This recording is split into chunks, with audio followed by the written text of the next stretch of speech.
Okay, this is my first video ever to do home improvement. I have a Kenmore Elite front load washer that when it was running, now we had a huge load in there of towels, which is probably really heavy, but while it was running, it was making a lot of noise. It was making a kind of a grinding noise, and this thing was just moving like this and wasn't moving very much at all. Now, it should move, the inner barrel should move with the outer barrel, which it does. There's not a lot of play in there, so that's good. So just to tell you, just to give you a little bit of background, the inner bearing and the rear bearing went out on this a couple of months ago, and I had to replace it. Probably one of the biggest jobs I've ever done, because you had to completely take apart the whole entire washer to pull out the barrel and separate the inner barrel from the outer tub, and replace those bearings was a huge job. But when I was doing it, I did notice that the teeth on the drive shaft, it's had a little bit of material on them, like almost like it was getting kind of shaved smooth. And I wish I would have paid closer attention, because on the part that I'm going to get to today, I noticed that it seemed like it was a little flat, but I put it on and it seemed to hold. It's the washer rotor assembly that goes around the stator. So fortunately, I do have a rear panel here that I can take off and get to that, and that's what I'm going to check. My wife asked me to fix her washer, and I told her I didn't think I could fix it because I didn't know what the problem was. But then after watching some videos on YouTube, I saw enough evidence that made me think about the teeth on the rotor hub assembly, and I was thinking that that might be the case.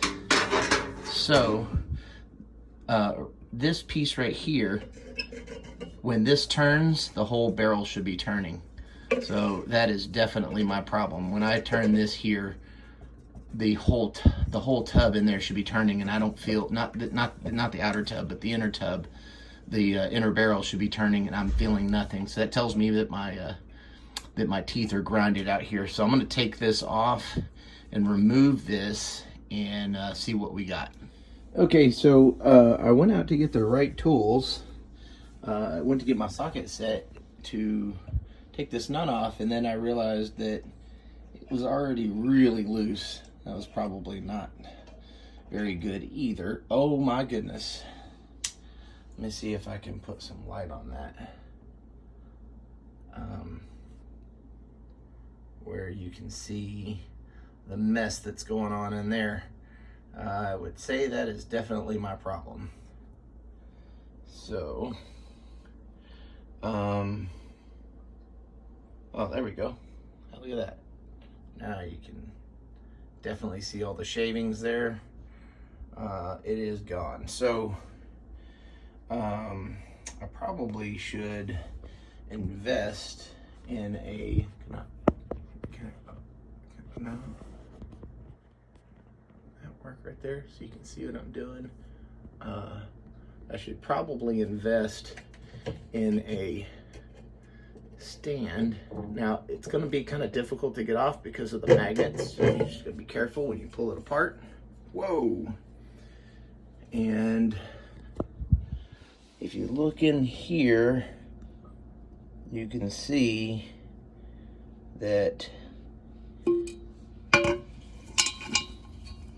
these teeth are, it's rubbed flat in there.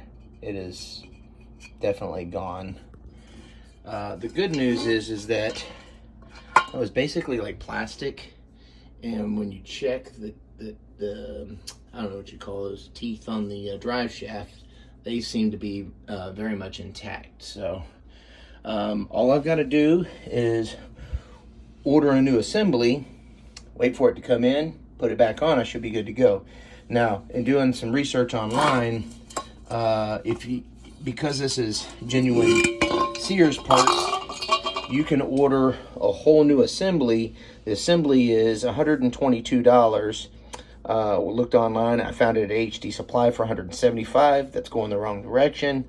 I looked up the actual part number and found the whole assembly for $75 on good old Amazon. And they also offer this piece, which is the washer rotor hub assembly, for $21. So what I thought was going to cost me $122 is now going to cost me $21. I'm going to order this part. It says if I order it within the next 10 hours, I can get it by Tuesday, and I'll be able to finish this video. So hopefully this is being very helpful for you. Okay, so just ordered the part online. It's actually going to be here tomorrow. I'm going to show you one more step here. My dog wants to say hello. I'm going to do one more step here, and that is a 10 millimeter socket, so we can take the hub assembly off. And I know the video quality is so awesome. But like I said, my first video, I'm sure they'll get better. Maybe if enough people watch, I'll be able to spend a little money and get a stand.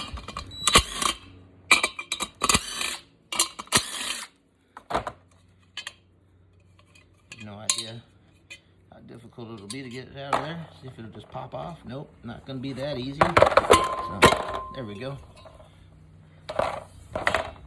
So, this is the part we need. Let me flip this. The part we need. I'm gonna try to get out here in better lighting. And if you look in here, it's just rubbed smooth. The teeth are completely grinded down on this, and that's why it wasn't spinning. So, had no clue, but just did some basic searches on YouTube and asked the question until I found the right video. It wasn't even the same model as an LG, but LG and Kenmore are basically the same. And yep, there you go. So we'll wait for the part to come in tomorrow, and we'll finish this job and hopefully saved you some money, because talking about a relatively quick repair that that's only going to cost us about $20 plus shipping cost. And at the end of the day, I should have known to do that when I replaced the bearings, but luckily I don't have to take it all apart. Otherwise, like I told my wife before I started this video, she was getting a new washer. But fortunately, we're too cheap to want to spend the money on a new washer, so I give it one last crack. Figure I can't break it anymore because it's already broke. Talk to you tomorrow. Well, here we go. It's Monday evening. I just got home from work and my part came in, and this new part was upgraded. As you can see, is metal on the inside instead of plastic. So now all I gotta do is take these bolts off. Need a number 10 socket.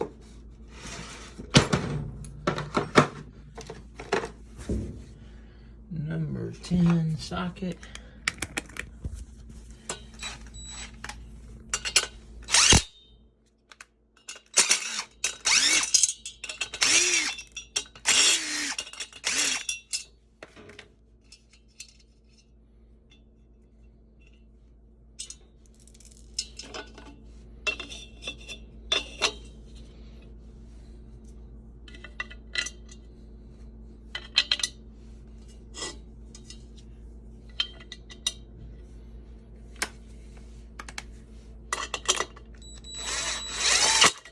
I'm gonna be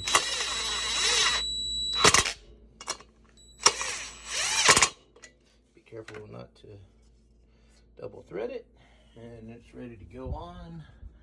Let's see if I can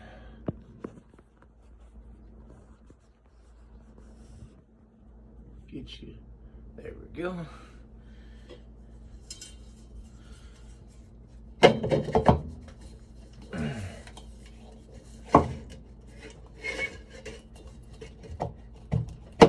There we go. Beautiful.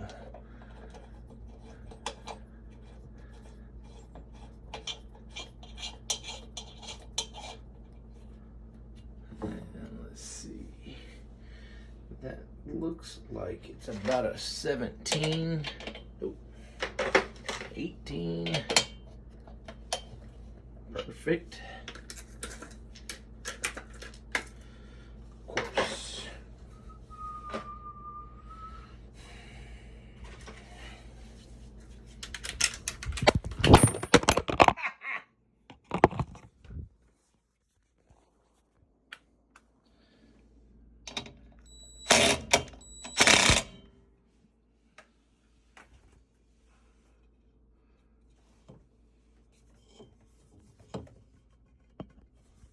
So I've got a slight issue here. If you look at these two pieces, the original part is a little thicker than the new part. It's got more of a slope here than the new part. So I'm going to have to get some washers to place around underneath here to lift it just enough, because what's happening is these slats here are just barely scraping against these bolts. So I need about 1/8 of an inch clearance. So let me go see if I can find some washers.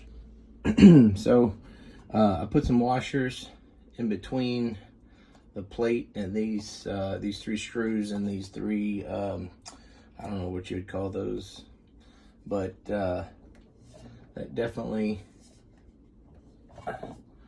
was enough room to clear where I'm not hitting the bolts anymore, and I can feel the whole inner barrel turning with the weight of the wheel, unlike at the beginning where I was just turning it back and forth.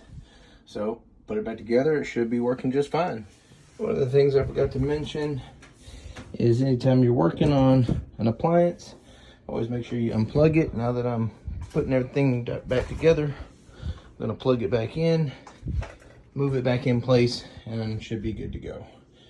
Had to get that safety announcement in there just in case somebody wants to act like they didn't know they should unplug it. All right, let's just see. There we go. We've got spin and no loud noise when it's doing it.